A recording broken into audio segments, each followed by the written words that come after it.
we are ready for the final talk of this afternoon and today. Talk by Chuangjie Xu, syntactic approach on continuity and the rest of it. Thank you for the introduction. So thank you for coming. I think the football game of Sweden and Switzerland may be more interesting. Those I can talk about.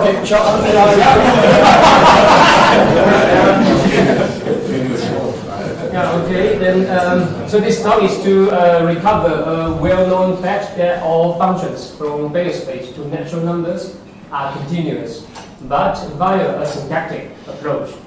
And then I will also explain how we generalize this syntactic method to prove other properties or structures of T-definable functionals. And before talking about the technical part, I would like to share the story with you. So the motivation of this work. In last summer, Paulo Oliva visited us in Munich and gave quite a few excellent talks. And one of them was about his joint work with Oliva and Steila on the direct proof of Schwichtenberg's bar recursion closure theorem, which says that if the stopping function is T-definable, then Spector's bar recursion functional is also T-definable, of some low types. And during his stay, I implemented the essential construction in Agda with his help. And then I think half a year later, I also completed the whole proof in Agda.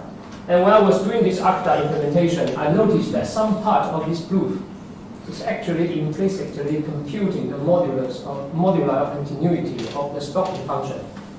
And then I was very proud of this, and then I showed it to my colleagues in our Uber seminar and said that, okay, you see, formalization is not about correctness. I can run my formalization to compute what you prove to be existing there. I can also run my formalized proof to compute something else here, continuity. And then a few months ago, when I was visiting Makoto Fujiwara in Waseda, he pointed out to me that actually that part of continuity is not needed to achieve what Paulo and Sylvia was proving. And I was quite sad. I was quite proud of that part, but now he said it's not needed. So I said, okay, then I took it out as in a separate Agda file. And then I looked at it and, come on, this seems to be a new approach of proving continuity, because, new for me. If you found later, you found it that there are already some existing work, please let me know. And because what I know before is something like using models, for example, like my PhD work or the work of my PhD supervisor, Martin Escado, using models constructive models to compute the modulus of continuity. And other techniques like using forcing in the operational semantics level, or using computational effects like in this new proof assistant. I think this is originally due to John Longley. Yeah, I'm not sure. Okay, and then I looked at this and I refined it a little bit. So that will be the part 1 here. And then I presented it to Professor Schwichtenberg, and he suggested me that I should generalize it. So I tried. And at the same time, I got quite a few valuable suggestions from Sam Sanders of possible applications. So that will be about part 2. Okay, so what do I mean by syntactic method? So what I mean is that usually there are 2 steps. So in step 1, define a predicate of the property that you would like to prove by induction on the finite type, something like this. And then you prove that any term T in system T or in the formal theory that you are proving satisfy the predicate T by structural induction on the term. And the first example would be totality. So I learned this example from the book of Schwichtenberg and Weiner, and the other one is majorizability. And I think the syntactic treatment of majorizability is due to Howard, but I learned this example in the book of Kohlenbach. However, what we want to prove is continuity of functions of this and this cannot be the base case here. And I don't know how to turn continuity to be generated via this kind of statement. So it seems that I cannot directly apply the usual steps to prove continuity. So the idea is that I add a step 0 to pre-cook system T. So the idea is that we perform a translation of terms from T to T, and such that continuity of functions from Bayer space to natural numbers becomes the base case of the predicate that we are going to prove in step 1. And as I said, this is directly inspired by the work of Oliva and Steila paper. I call this translation, B translation, just B for Bayer's. And then for each finite type, we associate inductively a new one. As follows. So the type of natural numbers will be translated to the function type from Bayer space to natural number, and the function space is translated to the function space between the translation of the domain, the translation of codomain. And then because of this, the translation of terms for simply type lambda calculus is very standard. And then to translate the terms of natural numbers, the difficulty, actually the difficulty of this translation is in the case of recursion. And but to solve this, actually I defined what we call a classical extension to make this possible.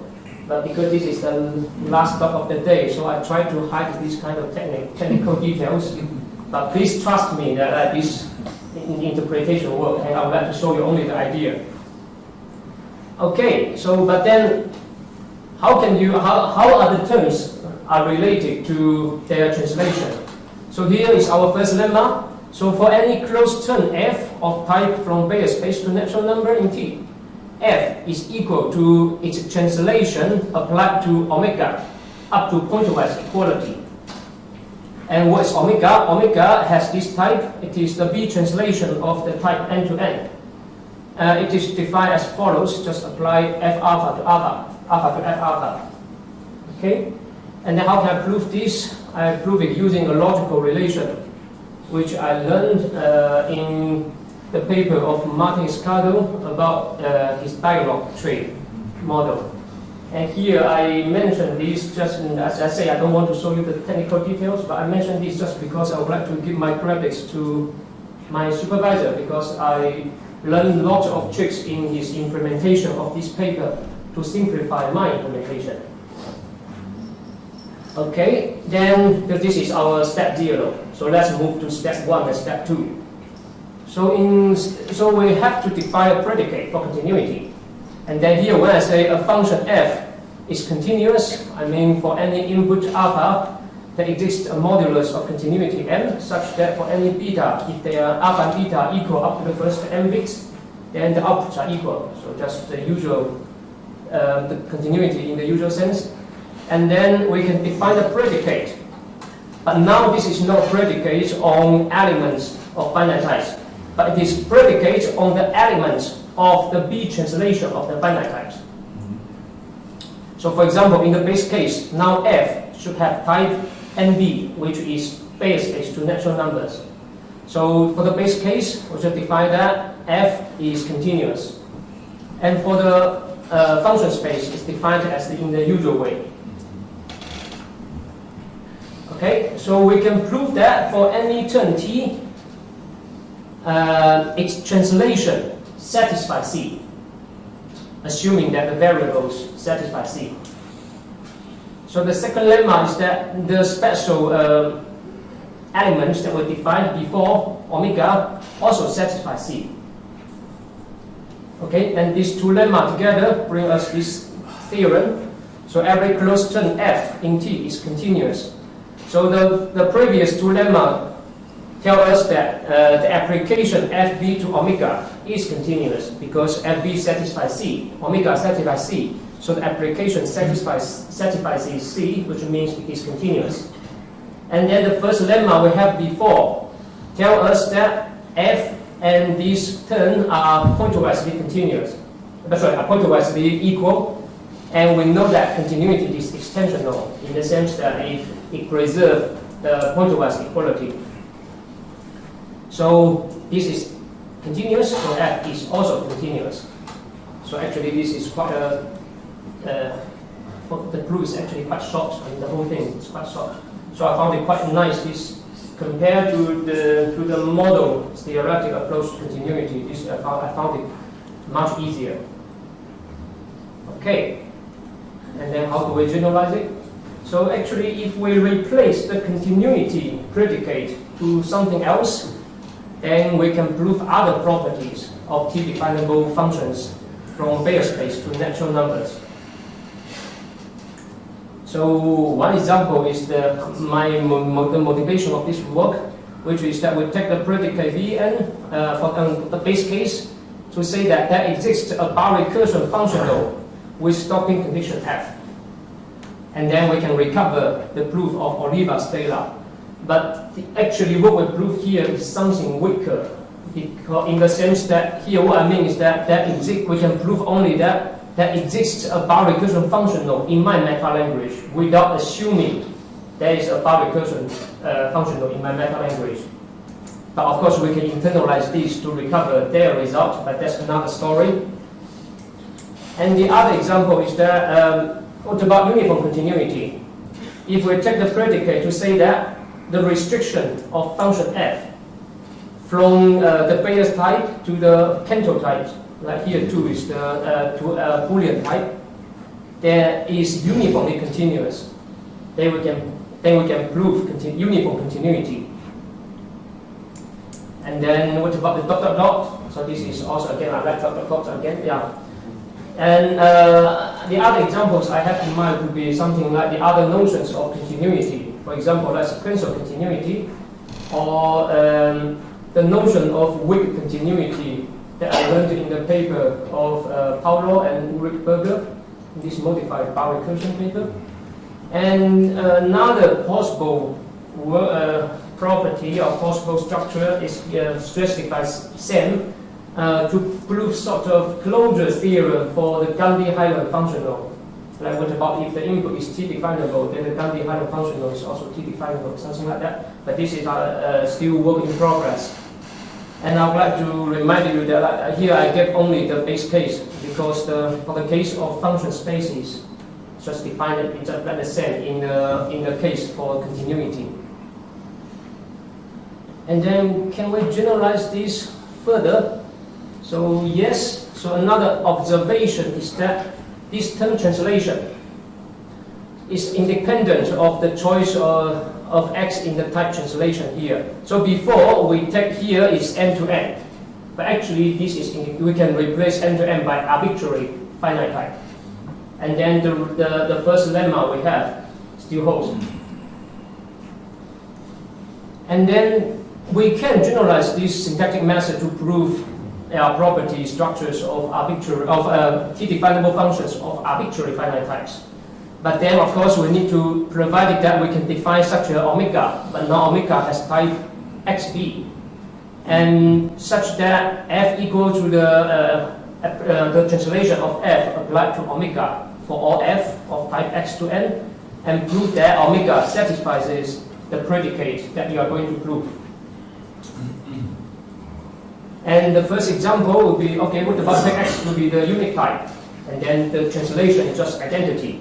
That's nothing. So we can do the usual syntactic method to prove, for example, totality, majorizability. If we take x to be the type natural numbers, then we can define omega to be the identity functions from n to n. And then here, actually, and this is another work in progress. I'm trying to prove a variant, or maybe a weak version of Ishihara's boundaries principle, BDN. And yeah, I haven't succeeded, so I cannot talk too much about this, sorry. But yeah, okay. And then if we take x to be n to n, then this is exactly what I just taught in the previous slides. And if we take x to be n to n to n, and then we can define omega to be this complicated, maybe not complicated term. And then again, we can recover the proof of Oliva and Steila for bar recursion of type level 1. Yeah. If I put another dot dot dot, no, I forgot. Actually, I would like to put another dot dot dot here because I am looking forward to your suggestions of more possible applications. And just as I say at the beginning, to know that the reason why I put a dot dot dot there is that you are expecting to click on it to expand to see the whole title, but I'm expecting you to give me the expansion. Okay, so I would like to summarize and stop here. So we introduce a syntactic method to prove continuity and other properties of T-definable functions. And then actually, as I say in the beginning, that I formalize things. And why this is possible? Because that the development is constructive. Of course, you may need to adapt the definition of continuity to exist. There exists a modulus of continuity to avoid choice when you are doing this formal development. But because I'm working with Agda or modular type theory, so I don't worry about this because I have so-called people called now axiom of choice. Yeah. And then the implementation allows me to compute many things like modulus of continuity, uniform continuity, or compute the Agda definable bar recursion functional. Yeah, and there are some other things that I'm working on, and I want to extend this method to dependent types, but I don't know how. So if you have any suggestions, I will be very grateful. And then, thank you.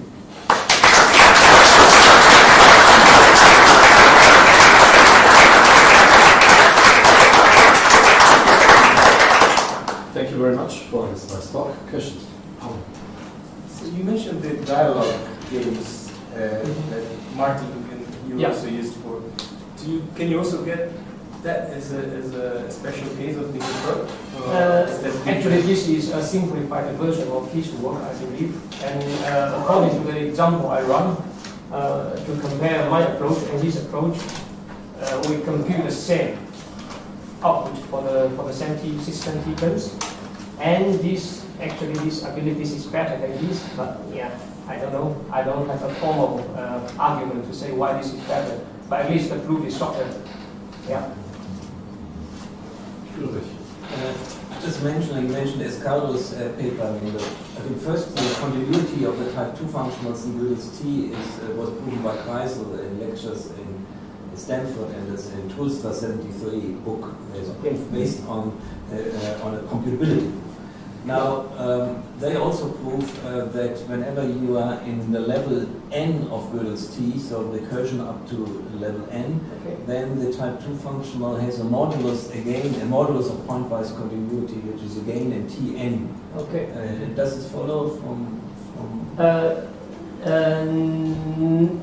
No, because here I can only prove that that exists. For example, like this case, I can only prove that this modulus of continuity exists as a function in the meta level. But then I managed to find a way to internalize this to a consistent T term by changing. Yeah, but then yes, I have similar results by saying that. But you have somewhere you can formalize this somewhere in something like HA omega, and then run majorizability to actually extract the. Yes, the T terms. Yes, I can. Yeah. And I would be surprised if this would not be of the same complexity level than it should be. Okay. And in uniform continuity case, there is an approach based on a logical relation in my book, not for the pointwise, but for uniform. For uniform. Okay. Thanks. Yes, I think you could formalize this proof in the Schwichtenberg book. You could use some sort of monads to kind of, the proof of the Schwichtenberg book just says that it evaluates, it normalizes in finite steps, and so it only looks at this finite number of times. Yeah, but so the point would be to formalize this proof and then to. No, what I'm saying is you get a syntactic proof out of that proof of Schwichtenberg just by using the statement or something. So you're not talking about the normalization of terms, you're sort of encoding it in some way. Can I ask you one more question? Because you mentioned HA omega. Yeah. In H omega, are we allowed to do structural induction on terms? Because this approach based on structural induction on terms. And also, I think also in the paper of Paulo. Well, you do this, of course, from the outside. I mean, you can prove for any given closed term of type 2. Yeah.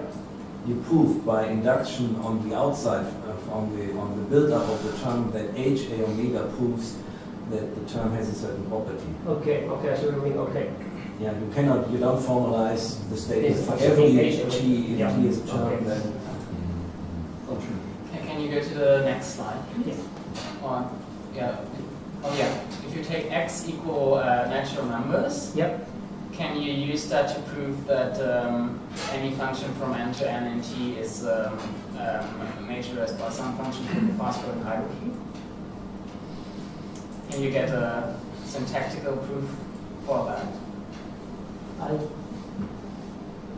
By fast growing hierarchy, I don't know, but as I say, you can prove that all system T terms are majorizable, so they're but I'm not sure about the fast growing hierarchy. So the question is whether you can get specific bounds on the growth of the transfer. Yeah, can I ask you one question, like, do you have a constructive model of this fact? So here my conjecture is that if you can construct a constructive model of some property of system T terms, then this kind of syntactic approach should work as well. Because your development to prove that all the terms satisfies the property, I'm expecting this to do things constructively. Yeah, so sorry I cannot answer the question. Are there any further questions? If this is not the case, let's thank Chuangjie and all.